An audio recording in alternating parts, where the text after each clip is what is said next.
You're listening to The Artist Athlete, episode 98.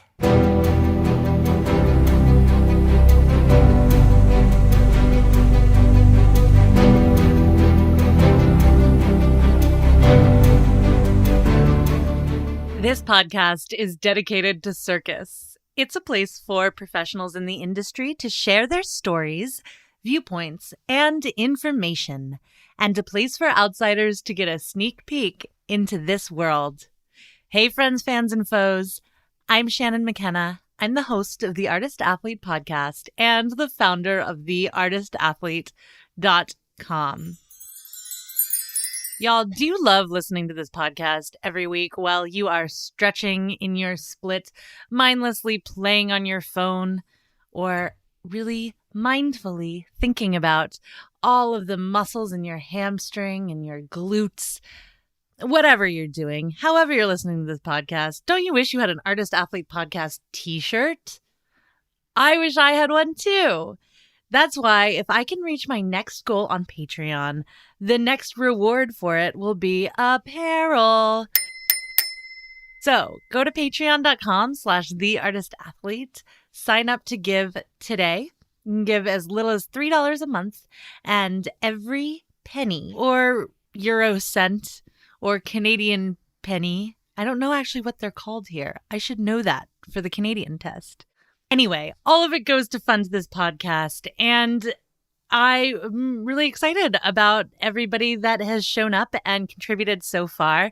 You guys make this happen, so thank you, as always, to my Patreons.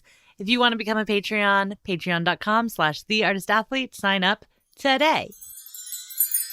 My guest today is Kristina Canizares, formerly Kristina Nekyia. Kristina is a flexibility fitness and contortion coach in Hollywood, California.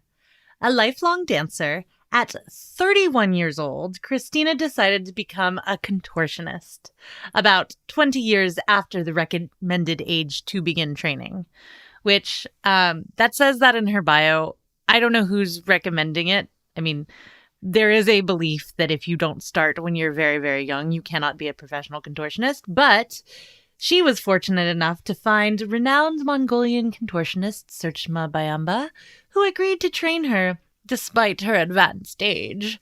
For 5 years, Kristina trained at the San Francisco Circus Center, including a trip to Mongolia to study at the Mongolian National Circus.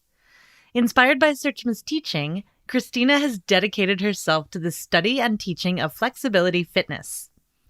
She earned her Pilates certification from Body Arts and Sciences International and has engaged in extensive research into body mechanics, anatomy, and the science of stretching. She founded the flexibility and contortion programs at Cirque du Soleil, where she worked with hundreds of students from beginner to advanced, and she teaches workshops at circus schools, dance studios, and Pilates studios across the U.S., Canada, and Europe. She opened her business, Fit and Bendy Studios, in August of 2018. It is a hub for Fit and Bendy's flexibility revolution and a home to some of LA's top instructors who share Fit and Bendy's commitment to honoring the body and making the most of their meat suit. As a side note, we do mention Serchmaa Byamba quite a bit. She is an incredibly influential teacher from Mongolia who came to the U.S. and taught pretty much every professional contortionist working who is out of San Francisco today, dare I say. Mostly worked with Serchmaa. If you want to listen to an interview with Serchmaa Byamba, you can check out episode 23 of the Artist Athlete podcast. Other episodes you might be interested in if you want to hear about flexibility are episode 35 with Catie Brier of Catie Brier Contortion, episode 63 with Micah Walters, and if you're really looking to embarrass Shannon's interviewing skills, you can go all the way back to episode 8 in which I interviewed Philip Tigress.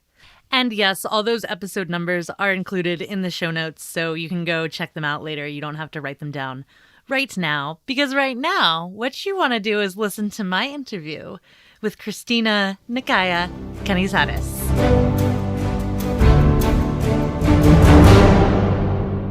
So, I I'm here with Kristina Nekyia, but that's not your name. Well, I don't want to say that's not your name anymore. It's sort of my name.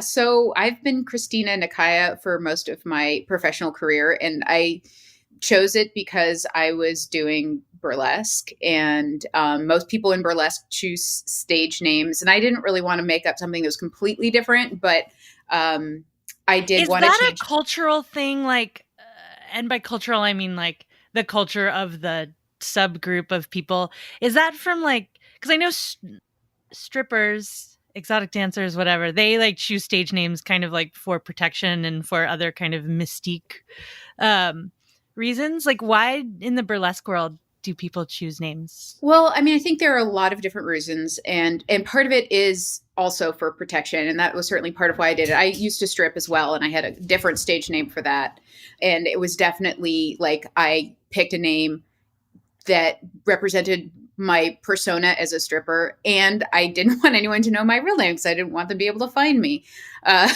It's not that different with burlesque. Like, I didn't want people Googling my family's name and just coming up with lots of pictures of my tits. I knew that my family wouldn't be cool with that. Okay. They're not cool with that, but we've kind of come to a place of peace with it after the years. But also, like, it is also about developing a persona, you know? So much of performance is about like the person that you're creating on stage. So that was why I chose the name Nekyia, which is a Greek word. It means the journey into darkness in search of light. That's sort of the short version of what that means. Yeah. That's hot. I like that. Thanks. Yeah. That's really cool. In retrospect, I wish I had picked something that was easier to spell and pronounce, but you know. Yeah. I bet you got a lot of like on stage, like, and next to the stage, Kristina. So much. Nekyia. Yeah. Nekyia. That's awesome. So what is your last name? What so my real birth last name is Canizares. And I also, you know, like, that's yet another name that's really difficult to spell and pronounce. But I wanted to start using it again because I'm starting to move into like wanting to write books and wanting to like my career has less to do with my tits now. And I love it, my last name, and I love my family and my lineage. I'm Cuban. Like, I have a lot of pride in that. So I want to start using that name again for what I'm doing. And now I kind of feel like I've synthesized my Kristina Nekyia and Kristina Canizares into who I am now. Beautiful. Cool. So Kristina Canizares? Yes. Okay. Bienvenidos. Welcome to the Artist Assassins podcast. So you've kind of introduced a little bit of like maybe who you were, but can you talk about who you are and what you do? Sure. I'd love to. So I have been a mover my whole life, but I never thought of doing it as a career.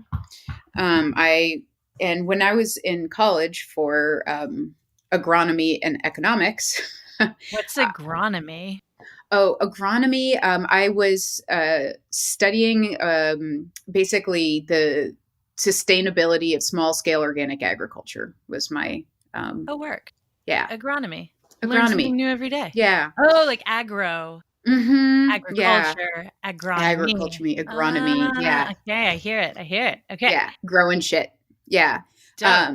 Yeah. So that was what I was kind of into. And I got really, really, really, really sick when I was 23. I had to have an emergency surgery. I almost died. And my body just didn't recover and went into this sort of downward spiral.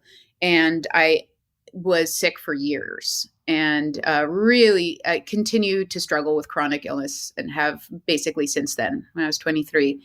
And as a result of that, I kind of, you know, having life-threatening stuff and being really sick really pares down your experiences Yeah. into what is most important to you. And I realized that what was most important to me was actually my first loves of like art and movement. And I quit my career and just went back to dancing. So I worked as a belly dancer in restaurants and studied dance all the time. And then at the ripe old age of 30, fell madly in love with contortion. At the time, it was kind of unheard of for someone at 30 to start training, but I was super, super lucky living in the Bay Area to meet Serchmaa Byamba, who is my coach. She's still there. Incredible coach, runs the Mongolian Contortion Center. And yes. And she's actually been on this podcast, and I will say the name of the episode number at the beginning of it because I don't remember which one it is. But yes. I actually haven't heard that one. I have to go back and listen to it. But I'll send it to you. I mean, I'm just saying that for the listeners, not for you. But no, but I want to hear it too. I love her so much. She's just one of my favorite people in the world. The best. The best. Yes. And she just changed my life. Like I just fell so in love with contortion. It's such a weird, difficult, beautiful, deep, challenging thing to do. And it got me into my body in a way that nothing else ever had. But I also was dealing with ongoing illness issues, hypermobility, and just really, really intense training. And I ended up getting... Yeah,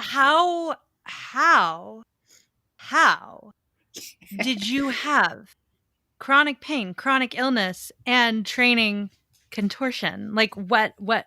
Because I know people out there. I know people who are hypermobile. I know people who have chronic pain, who have chronic illnesses, and feel like they're always in this kind of state of perpetually reconditioning. Yeah. How did you do that?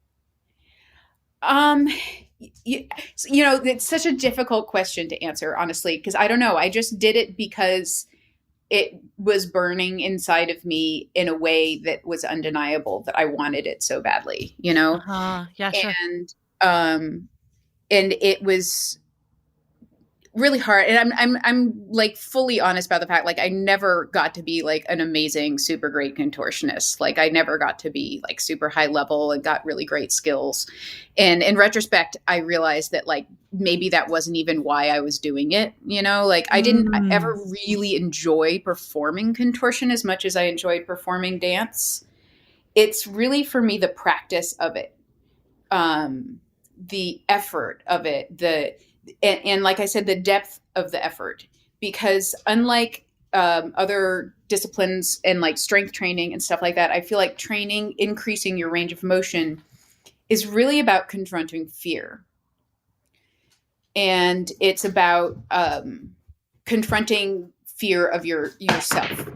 It's deep fear, because every time we expand our range of motion, we are having to convince our nervous system that something that our nervous system previously thought was dangerous and unattainable and not allowable is very slowly, very, very slowly, available to us. So it's the journey into darkness in search of light. It's the journey into our own darkness within our bodies, what our bodies hold. And I didn't know all of this at the time. This is stuff I've figured out through doing it over the years. But I know now that that's why I fell so madly in love with it, is because it opened doors for me to understand my body in new ways that was actually so healing for the chronic pain and fatigue that I was experiencing that had been so debilitating. That is fascinating. I do want to stop the interview really quick just because I'm hearing some background noise. It sounds like there's a marble rolling or someone speaking. No, it's my freaking dog. Oh, puppy. It's usually her walkies time, and she's... Oh, man. Apologize to her from me for that. She's throwing things at me. I'm going to try to calm her down. No, don't even worry about it. I totally understand. Sometimes I have to play with my cat during these interviews, and it's just the path of least resistance. Yeah, I'm now holding a bone for her so she can chew on it. What's her name? Her name's Betty Boop. Oh, Betty Boop. She's my better. Okay, so back to the story. I interrupted you, but it's interesting because like one of the questions that I was thinking about as I was going to get on this interview with you, which you've answered really nicely, but I kind of want to expand on is, like I was why do people want to be flexible? Like, what is it about that? And I think maybe a little bit for me is like I've always had splits. I've always had a pretty good back bend. I've always been, like I have at times in my life sat on my head, but like it's never been something that I've had to strive for. So I've never understood the fascination with it in this certain way. And what do you think it is about it? Because you have Fit and Bendy, which we'll kind of get to the story of, but like what do you think that is? Is it that body knowledge? I mean, I think it's different things for different people. I don't think there's one answer to that. I mean, I know for me, like I also had never I've always had splits. I've always been able to like go over backwards and catch ankles. Head sit wasn't hard for me. What was hard for me was the strength stuff because I'm just like a freaking overcooked noodle. But I think for me, it was really about the difficulty of being able to control my flexibility. Because I could flop into things, but I couldn't control them. I couldn't breathe in them. And I couldn't feel my body in them. Right. And I work with a lot of hypermobile people now, and there's a real lack of good information out there about hypermobility and what causes it and how it works and how to approach it. But I have an operating feeling that when you are hypermobile, your body just isn't communicating with your brain in the same way. It's not giving it the same amount of feedback because the tension in our body is a lot of what gives us feedback. And if you're don't have that kind of tension, it's harder to feel your body and experience it. And a lot of the hypermobile people I work with, I feel like share this desire to go to the edge of their body's limitations in order to feel that. And so for me, the challenge was to learn to feel my body all the time. And that is a symptom of certain connective tissue disorders, is 100%. Not understanding your spatial awareness or not having that. Yeah. And it's not even as much spatial awareness. It's just like it is inter-body communication. Yeah. Thank you. Yes. Yeah. Because like a lot of hypermobile people are excellent dancers, athletes of various kinds who have, a wonderful ability to move their bodies in space and yet have difficulty communicating with their bodies and feeling their bodies deeply. And I think that's why a lot of people are drawn, people with hypermobility are drawn to pushing to the edges. It's at the edges that you finally get that feedback and that feeling. But I have a lot of other clients from many different other kinds of backgrounds who are drawn to flexibility for a million different reasons, whether it's, that they feel like they aren't getting to enjoy their lives because they're locked in bodies that don't move freely, or they want a better sex life, or it's not an uncommon reason for people to come to me. That. Yeah. or because, their doctor said they need to stretch. I mean, there's just a million reasons why people are drawn to it, Okay. Gotcha. So back to your story, you trained with Serchmaa. I did. And then found that you were less interested in the performing aspect of it. So where did you go from there? Yeah. That actually came after I got pretty injured. I was training in Mongolia, and the coach I was working with there, I just think that coaches there weren't really used to. I was 35 at the time, and the next oldest person in the class was 12. Yeah. And I'm shocked they even took you. actually? I think it was because of Serchmaa, you know. Mm-hmm. But like I speak very horrendous Mongolian, and nobody there spoke English, so the communication wasn't great, and I got pushed on really hard. Mm-hmm. Especially because my flexibility was very good, so there was an assumption that I could take the kinds of like bouncy pushing and like standing on that a child could take, and my body couldn't. And I had a complete tear of all the ligaments in my right hip, dislocated some ribs, and almost completely tore my supraspinatus tendon. And then continued to train and perform on it because I didn't have health insurance. And I was just like, just walk it off, you know, as you do. And ended up like pretty messed up by it. And finally did go to a doctor who was like, oh, yeah, at this point, you know, you're 36 years old. You're too old to be doing this anyway. Time to retire. And I did retire. I was like, all right, you know, I had a good run of it. Got to figure out what else to do. I stopped performing. I was living in LA. I moved back to the Bay Area. Started hostessing at a restaurant, like trying to figure out what the heck to do with the rest of my life. And I was like, no, I can't. I can't actually give up this. I love it too much. I will just become an alcoholic. This is not okay. I'm not done. I'm not dead yet. So I was just like, I need to find a way that I can keep going. And I knew that surgery was not going to be something that I wanted to do, having had that horrendous life-threatening surgery when I was younger.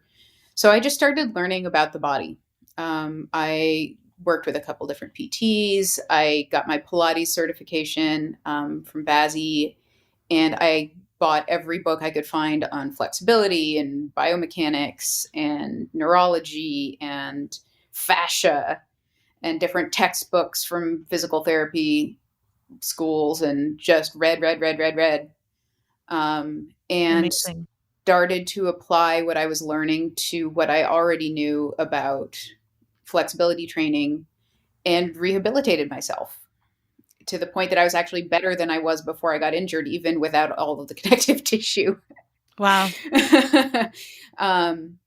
And that's when I moved back to LA, and I started the contortion program at Cirque School, where I started teaching the stuff that I was using on my own body, and turned out people liked it. It helped them too. And so was this approach more of like I don't want to say strength-based, but I kind of do, or more active flexibility approach? Like, how is your approach or what you did different than having a Mongolian person stand on you? It is definitely more active and strength-based. Okay. And I in retrospect, I realized that like the way that contortion is taught to children, which we can debate whether or not it's a good idea to teach it to children, but it can work well, is that you start by increasing the range of motion, and then the strength kind of builds around that increased range of motion. And it just doesn't work very well for a body that's been in the world longer, because our bodies are already set up to move certain ways. We have imbalances, injuries, different kinds of movement patterns, you know, and our bodies are also heavier. They just weigh more. And so, you know, if someone takes your leg and smooshes it deep into your body, and then they're like, okay, now you hold it there. Like, my leg is freaking heavy. I've got a big thigh. Like, it's so much strength to hold it up there. Like, I'm not just going to develop that strength. So I have to develop the strength with their increased range of motion. And that also makes a huge difference for how the nervous system accepts the new range of motion. So a static passive pushed stretch, where someone's just pushing you into a pose, is basically overriding your nervous system's desire to stop when your nervous system starts to feel nervous. And it will work. You can completely override the nervous system if you just stand on that split long enough. But it also overrides a lot of your body's protective systems, right? Like your body is set up this way to protect itself. And in the long term, it can again start to affect the communication that your body has with itself. And that's what I found for myself is like, now my training, it looks really unspectacular, most of what I do. Like none of it's very good on Instagram, but it's really all about like how to facilitate the communication within my body so that I can feel and control everything that I do. So the range of motion that's available to me isn't my end range of motion. I can go way deeper, but it's the range of motion that I can feel and control. And I try to expand that through various different techniques. Does that make sense? Gotcha. Yeah, it does. Except for I'm a little confused because before you said that the only way you could feel it was if you got to the end range. That's where I was when I started this, right? Okay. When I first started training, I could only feel things that were extreme. Okay. And now you're able to feel kind of everything in between. Yes. I mean, or that's yes, the goal. That's the goal. That's what I'm working on. Yeah. Gotcha. And that's a lot of what I teach now. So gotcha. I teach right now. I'm working a lot less on like how to be a professional contortionist, how to get like extreme ranges of motion. And I'm much more interested in how to have a functional body, which you may want to choose to then turn into a contortion body, but you might not. I mean, I think that's amazing. I think it's great. And when did that, so how did the fit and bendy, like what was the seed or the spark for that? So you started teaching, people liked it. Yep. It was a little bit of a whoops, you're in business kind of thing. I know that feeling completely. Yeah. Yeah. There a few things happened all simultaneously. One was I decided to make a DVD of the class my regular class that I was teaching. Oh. And that was my first DVD get bent, and it was very successful. And I was like, oh, wow, this is the thing. And in order to release the DVD, I was like, I should come up with a company name, Fit and Bendy. So this was in 2012, I want to say. And also around that time, I had another relapse in my health. And I had to cancel all of my shows. I was actually booked to do a run of shows in New York. And I was in New York, like about to go into rehearsals. And it was so hard, but I had to say, I'm sorry, I can't do this. I'm just not well enough. And come back to LA and basically. That's a hard call to make. Oh, it was brutal. It was absolutely brutal. And I really, like, I had been pretty healthy for a while. And then to have that relapse, it was just like, ugh, and was bedridden for months. And it really made me realize, like, I love performing. I will always love performing. It's one of my favorite things in the world to do. I adore it. And I don't want to make my living off of it anymore. It's just too, like, I just can't. I just can't do it physically. I can't count on my body that way. And I can't continue to push my body the way that I need to in order to, I mean, I know, probably most of your listeners know how hard you have to push your body in order to constantly be stage ready so that at the drop of the hat, you can get up and go do your act. And the pressure of keeping my body in that state with all of my health stuff was really grinding me down. Sure. And at that time I left Cirque school. And so it's like, okay, well, what in my life is what in my life is going well now? It's this DVD. It's Fit and Bendy. And I was also incredibly fortunate that Lily Wang, who is now one of my head instructors at Fit and Bendy, was like, I miss your classes. Can I organize a class for you? I was like, yeah, I love her so much. She's so amazing. Anyway, she's like, can I organize a class for you? I was like, yeah. So she like got a bunch of her pole dance friends, and I rented like a little space in West Hollywood, and that's where Fit and Bendy really started. Yes.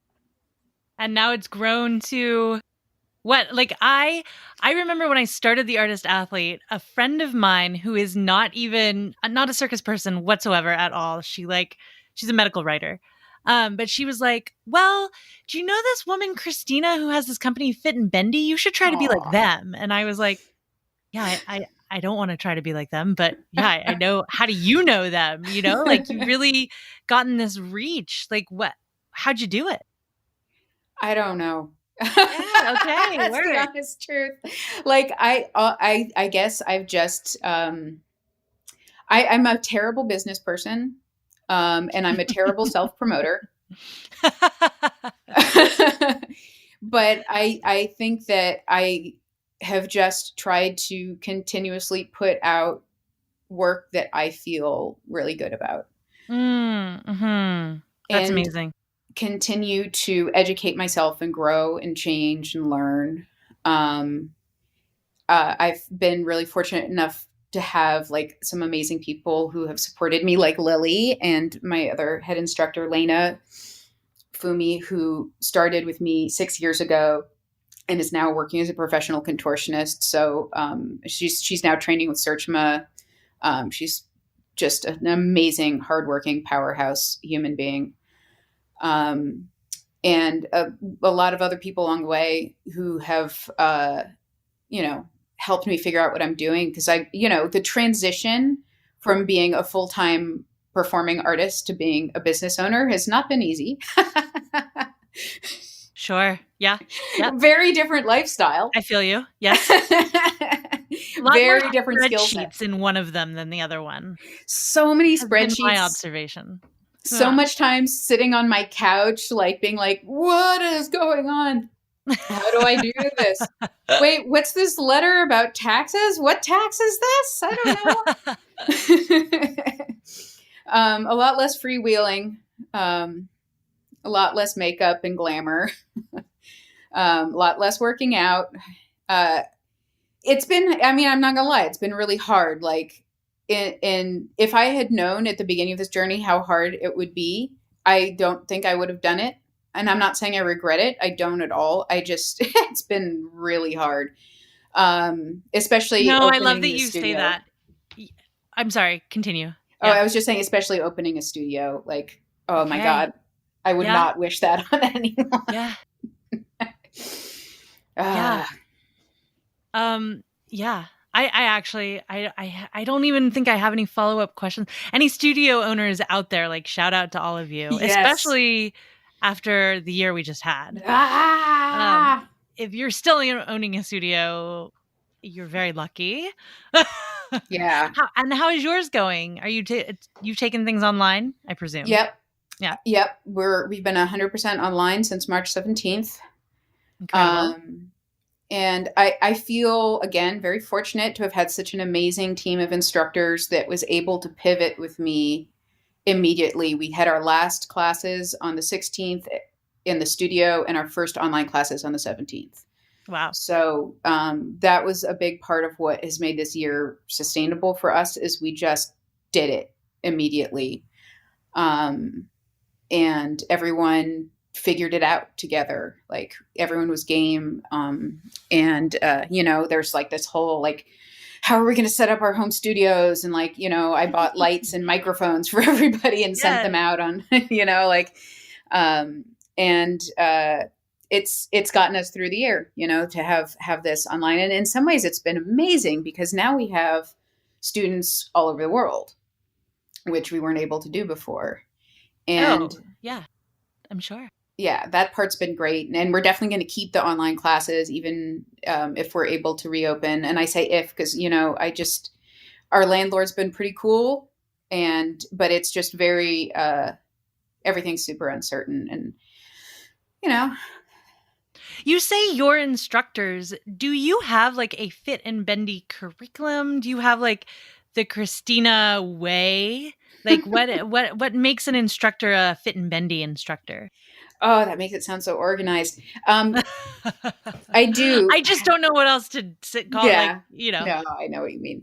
I have yet to like fully codify the fit and bendy approach. Part of it is I'm such a perfectionist and I keep being like, oh, but like I need to, finagle this one more thing before I really like put it all down and codify it, is if I'll never be able to change it in, it'll be engraved in stone and no one will let me go back and revise it. But I did do a teacher training. I've done 2 teacher trainings that were just invite only to people who were either regulars in my classes or had been hounding me to do a teacher training for years. And I currently have, I think, 5 people who have completed the teacher training and are okay to teach at the studio, to teach flexibility in the fit and bendy method. And Lily and Lena were the first ones. And then I have a newer group who they really like were just finishing up right when the pandemic hit. So it's a harder thing to teach online. So they've been just kind of easing into it. Do you teach online? I do. I am in a transition phase in terms of my own career. I was teaching so much for the last 5 years, especially since the studio opened. I was sometimes teaching like way too much, like more than I was able to sustain.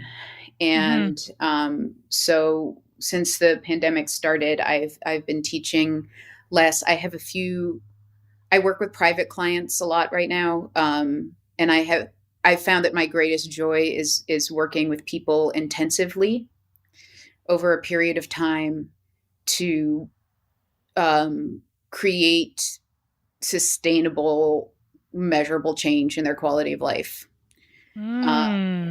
That's what I'm really enjoying. And it's much deeper work than I can do in drop-in classes, where I'm really like, I have a very diverse group of clients, from people who are like professional circus performers, but who are struggling with things that they've been stuck on. And we work on like really unpacking what's going on in their bodies to like move through that and be able to achieve what they want to be able to achieve. To people like, I have a woman who's 70 and can't stand up and like can't tie her shoes. And wow. I have someone with frozen shoulder that we're working on that. When you get someone like this 70-year-old, I'm so curious, like, how do you have, because you're not like a physio or like a doctor person. I'm not. It's true. What gives you like the confidence or and I'm really trying to like, yeah, right. What gives you the confidence? What makes you think you're so great, Kristina? How come you think you can do this? But no, like, because I think that there's, I mean, like, I'm very adamant against being self-taught in certain ways.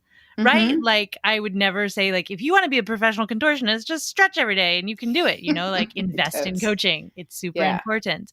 But at some level, in some way, an understanding of, like, I don't want to discredit your understanding of the body.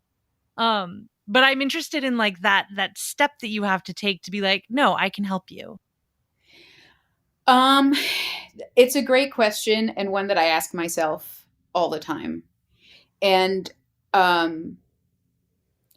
guess the only thing I can say is that it started out with people coming to me, and my first client who was really just out of my wheelhouse was a man in his mid to late 60s who was a former football player, who had some pretty serious mobility issues.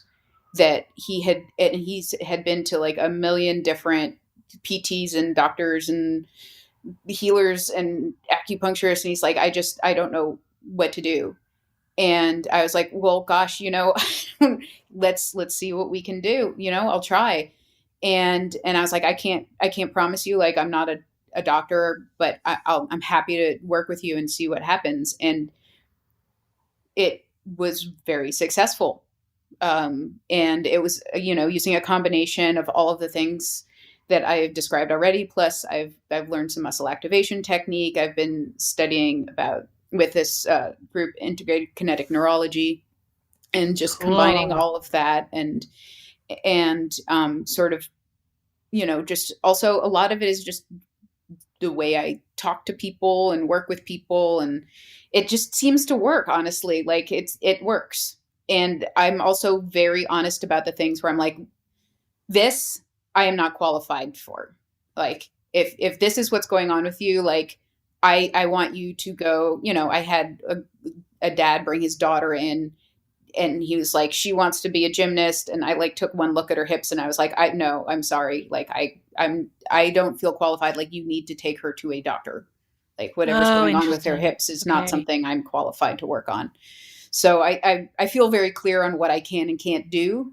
And for someone like the woman in her 70s, like, I require that she also be seeing a doctor. Like, I can't be her only thing that she's going to with all the things she's got. Yeah. But what I am really good at is people's relationships with their bodies. And so much of recovering from injury is about our relationship with our body, the way that we communicate with our body, the way that our body communicates back at us, how we talk to each other within ourselves. And how we talk to each other within ourselves. Yeah. Can you elaborate on that? Sure. So, our bodies are constantly communicating, right? Like the nervous system is sending signals back and forth all around. The tissues, the brain cells, the brain stem, the spinal column, all the way down through the muscles. There are all these little firings happening. And in a perfect world, that communication is constantly flowing smoothly.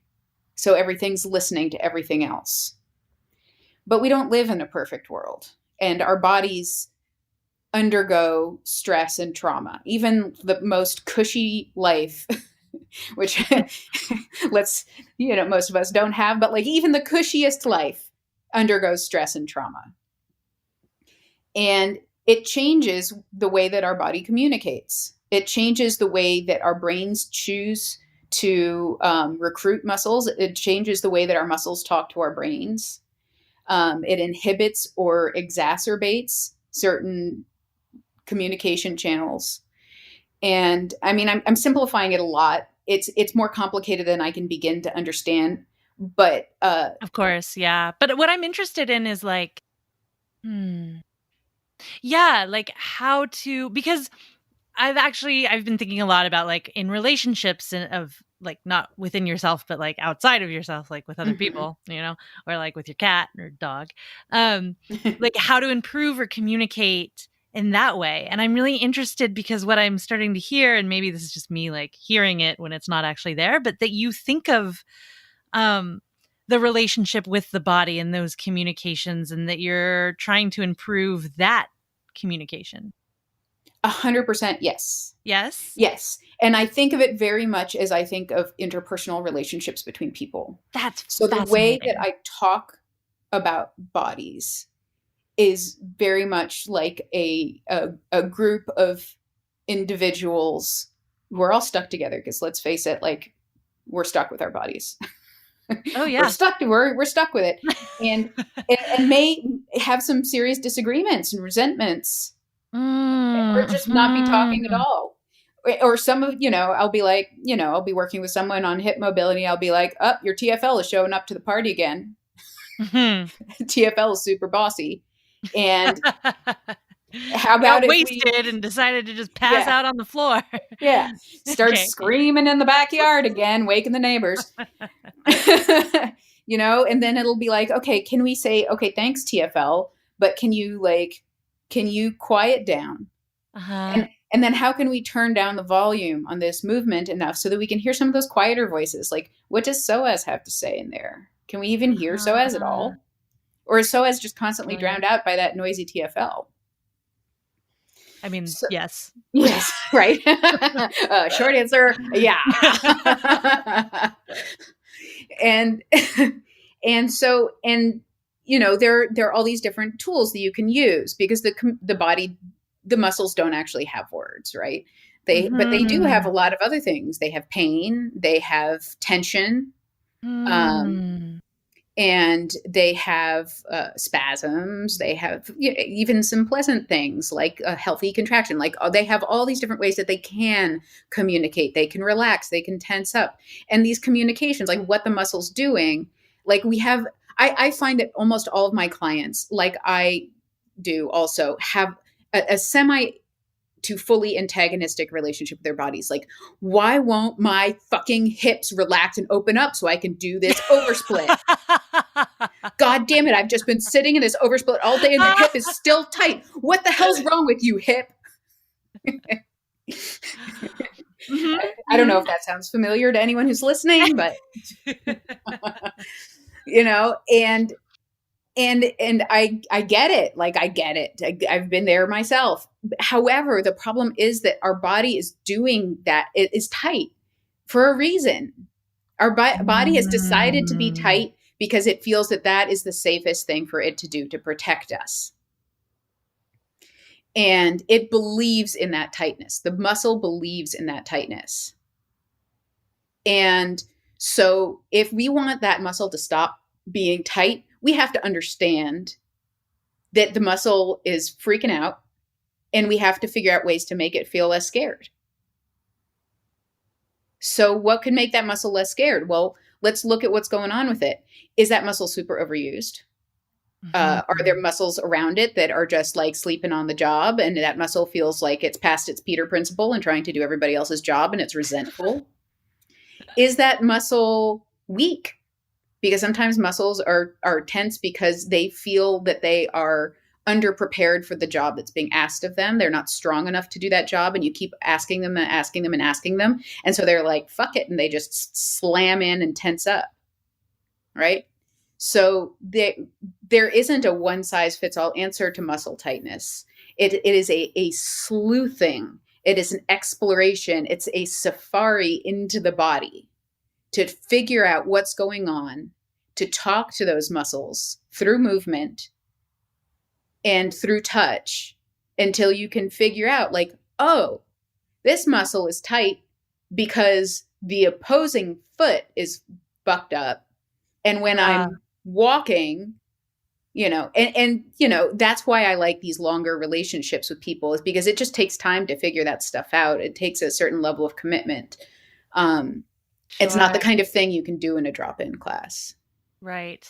Yes. And I do find with myself and with others, like as I get older and start to coach, more bodies, more varieties, more, I tend to also appreciate like depth instead of width. You see so many people over such a long period of time that the relationships you can establish with a student or a student base over, 3 years, 4 years is like, that's what interests me now as well. So I think I think that might be just, I don't know. That's very cool. Before I ask my last question, well, I don't know. Maybe it's not my last question, but I can't help but wonder that agroecology and that economics, like, has that ever kicked in any of this? I'm good at doing spreadsheets for Fit and Bendy. Work. Okay. Yeah. It's funny. I have a client who started a nonprofit during COVID that is working in food security. Mm-hmm. And I've started to do grant writing for the nonprofit, and it's been taking me back to my roots where I used to, write grants for my program that was, looking at small scale agriculture as a solution for food insecurity in cities. So there's a little bit of full circle there, but I think that the way that background plays in the most is that, it's just all about communication. It's all about communication. Being a good coach is about understanding where people are when they walk through your door or pop onto your Zoom. and listening to them. Just the way that, the development work I was doing was about like, well, because so much of development is so top down. It's a lot of why development programs suck is because organizations with perhaps good intentions go in and say like, oh, I see that you need this thing. Instead of being like, what's going on? Like, in what way can I be of support? What resources do I have at my disposal that could be implemented to meet your needs?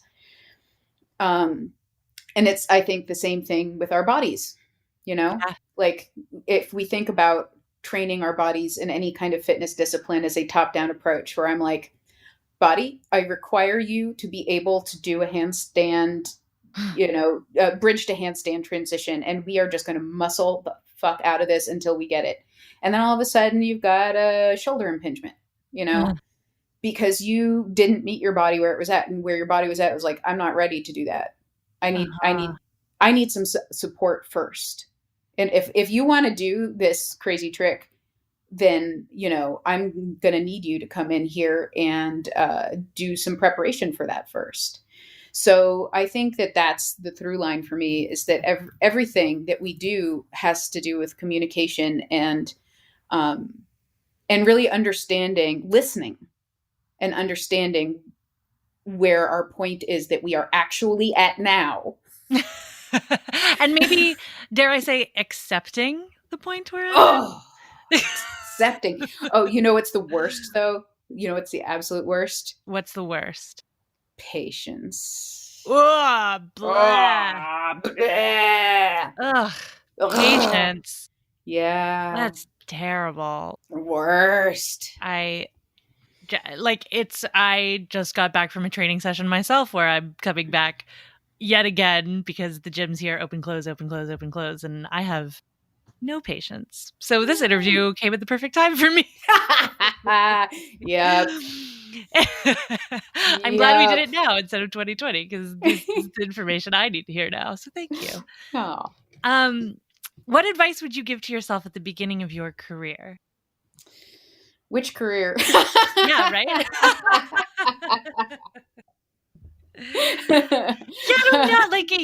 I mean, because what I'm thinking about as I'm listening to you talk is like, I feel like what you did was kind of like learn the lessons you maybe needed at the beginning of all of this. But I guess when I started this podcast, I started it as a way I didn't know any circus artists when I decided I was going to become a circus artist. Mm-hmm. And I always wished that I had advice from people like the sages of circus to give that advice. Mm. And so when I created this podcast, I always finish with this question: what advice would you give to yourself at the beginning of your career? Because I want the sages of circus who I'm interviewing to explain the advice they would give.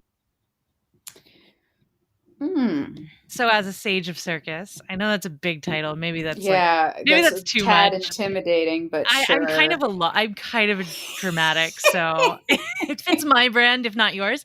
But do I get that on some sort of stick pin or something? It's in the mail. It's coming. It's awesome. Thanks. Hannah will send it to you. Yeah. Let's see. So when I started training circus, what I wish I had understood, even though Serchmaa said this to me a million times, it never sunk in, is that dreaded fucking P word, patience. I wanted it so bad. And mm-hmm. I felt like, I had people being like, you're too old. And people really said that to you? Oh my God. Yes. All the time. Yeah, no, it was, yes. It sounds like something a bunch of 20-year-olds would say. Anyway. No. It was like the people running the school, but not Serchmaa. Serchmaa never said that to me. And Serchmaa also, and I will say this to her credit too, she never told me to lose weight, which also all my coaches had already said all my life. I'm thick. I'm Cuban. I got thighs. I got titties. I got booty. Yeah. And they no matter how much I starved them, they never went away. And I felt like, I was old. I was thick. I had chronic disease, And I felt like I had a chip on my shoulder and something to prove. And that I was doing it because I loved it, yes, but I also wanted to be good because I wanted to justify me being there. And I wanted to justify it to all the people who were like, you're doing what? What kind of crazy shit is this? I wanted to be good to justify it. And that meant that I was training from a place of fear. And every time I showed up at the gym, and I still fight this every day, every time I show up at the gym, there's this fear. What if you're not good? What if you can't do it? What if you're done? What if your body gives out on you? What if you're not good? And I wish that I had the ability at the time, the emotional ability to release that fear and just be where I was and have the patience to go through the process, because I think I wouldn't have gotten injured. I wouldn't have overtrained all the time.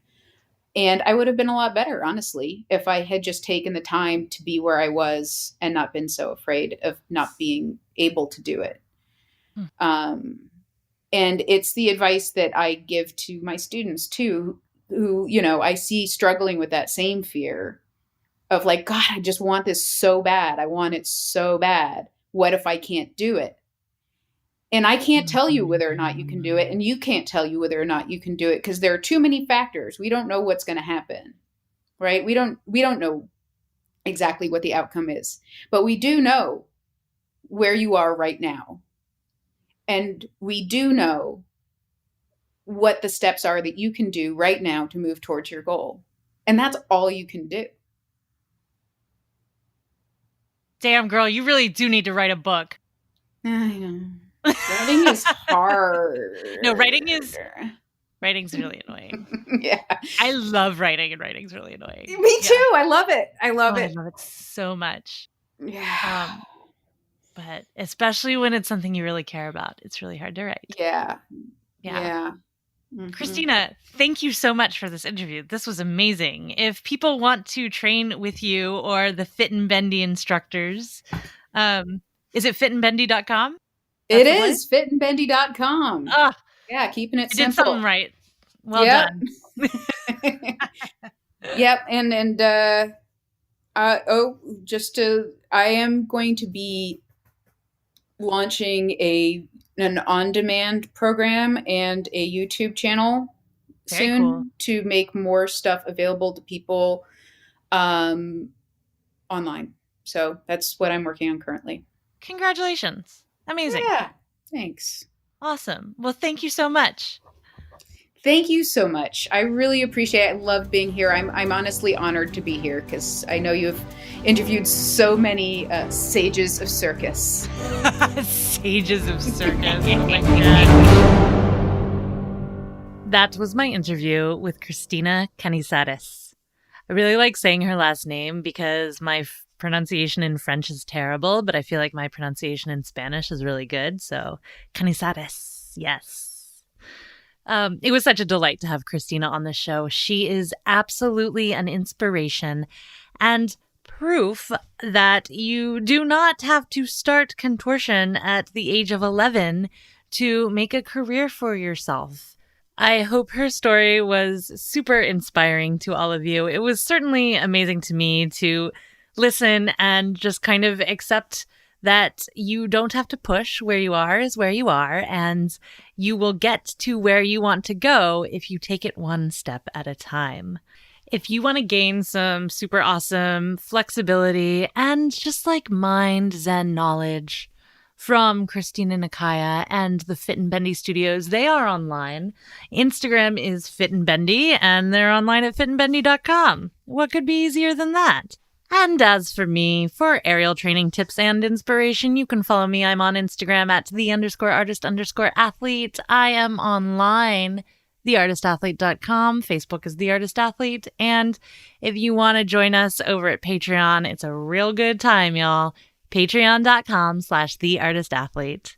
Thanks for tuning in. I'll talk at you next week, friends, fans, and foes. The Artist Athlete podcast is supported solely by donations from people like you. Here's what some of those people have to say. Hi, I'm Freya. You can hear my whole story in episode 50 of the Artist Athlete podcast, but I'm here to tell you about something else that I do. I'm a qualified health and nutrition coach. I help people with sleep and body confidence, among other things.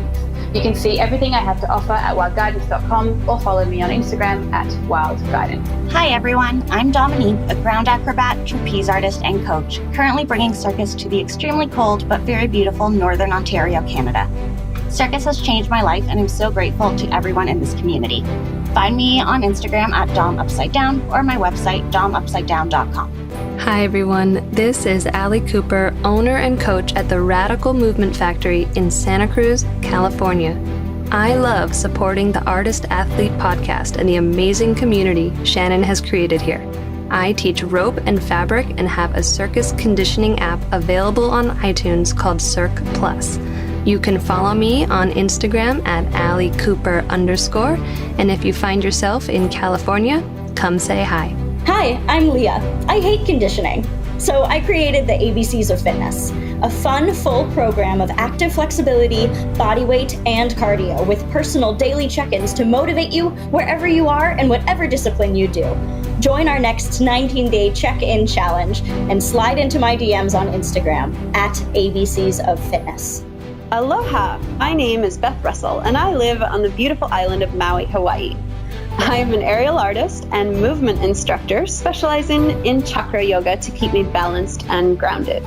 I play with silks, trapeze, lyra, rope, acro, aerial yoga and dance, slacklining, pole, bungee, and climbing. Really anything that goes up and allows me to explore 3D space. You can find my dedicated aerial page on Instagram at Maui Aerialist. If you find yourself coming to Maui, let's play. Hey there, friends, fans, and enemies. This is Chris Alston, Patreon of the Artist Athlete podcast, straps artist and lyra performer and acrobat out of Greenville, South Carolina. So if you're ever passing through, make sure to stop in and see me and my friends. We have a wonderful space, and we'd love to see you.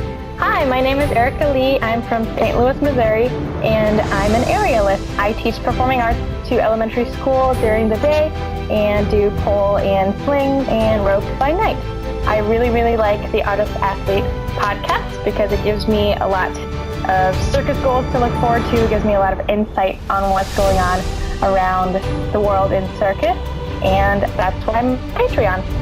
Hello all. Thank you for tuning in to the Artist Athlete podcast. I am Opal Schwartz from Minneapolis, Minnesota. If you're ever in the cities, feel free to stop by the Aviary Minneapolis. It's a great time. With that, I hope you all have a wonderful rest of your week, and goodbye. Hey there, artists and athletes. This is Andy Smith, owner and artistic director at Saltaire Circus School in Jacksonville Beach, Florida. And I want to thank you for contributing to the Artist Athlete podcast. If you ever find yourself down in Florida, come check us out. Whether you're an artist, athlete, or someone ordinary just looking to be extraordinary, we got a place for you.